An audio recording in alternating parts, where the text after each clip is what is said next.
Hello, Steve Arts 89. Whoa, we've got a lot happening in the world at the moment. It's very overwhelming. A few years ago, Australia was on fire. Now we're underwater.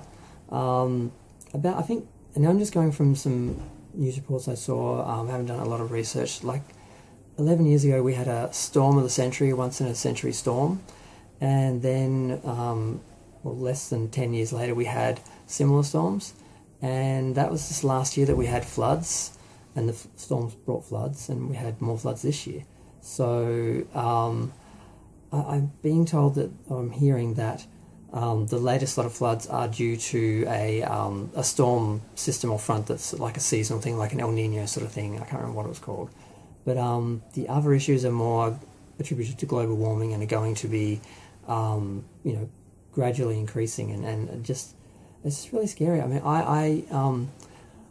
I live on the third floor of an apartment building, which is on in a suburb that's like basically on a hill, so I don't have to worry about flooding, and that's kind of by design, because the last place I lived actually was on a hill again, but just below me, they did have flooding one year, and I was sort of aware of that, and I was very glad where I was, because a couple of blocks away, they're underwater.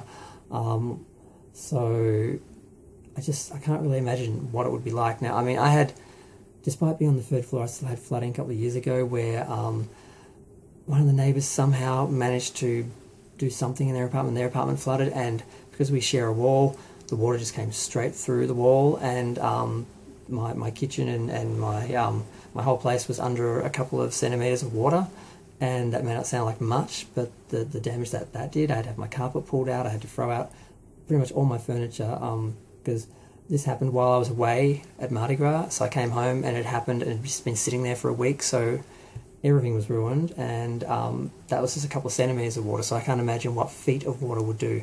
And then you have all the debris and the mud and everything coming in, and it's just a nightmare. And the horrible thing is in Queensland, where it happened first, because Queensland got flooded pretty bad, and then New South Wales, because the storm front sort of continued down, now they're hearing that there's going to be more storms, so they're just starting to clean up, and they're going to have more rain. New South Wales isn't finished. They've still got, they just had like a rain bomb yesterday, and now they've got more flooding. So just whole areas are flooding, and the scary thing is it's worse than the year before and worse than the 100-year storm 10 years ago. And if there are other storms and floods that I've missed, I just have watched a couple of videos and just my casual knowledge of the thing. So I hope I'm not missing out anything or getting anything wrong, but it's just really scary. Because, I mean, a lot of these people are having trouble getting money. A lot of people aren't willing to invest in these areas because they're flood areas. And I personally don't understand why you would return and I don't mean to victim blame, but if your place has flooded more than once, unless you're going to build your house, your buildings on giant stilts. But some people did that. They literally rebuilt with flood in mind, and now this flood comes in and it's higher than the last time. It's horrible. All these people went in, knowing sort of what to do, having the drill, putting all their stuff up high and everything, and it came in like 3-4 feet higher than before. So people had all their stuff, all their business put all their stuff on second levels and that, thinking it'd all be safe, and it all got destroyed anyway. So it's just really, it's really horrible and heartbreaking, and just like I mean, the amount of damage I had just from a couple of centimetres of water, I can't.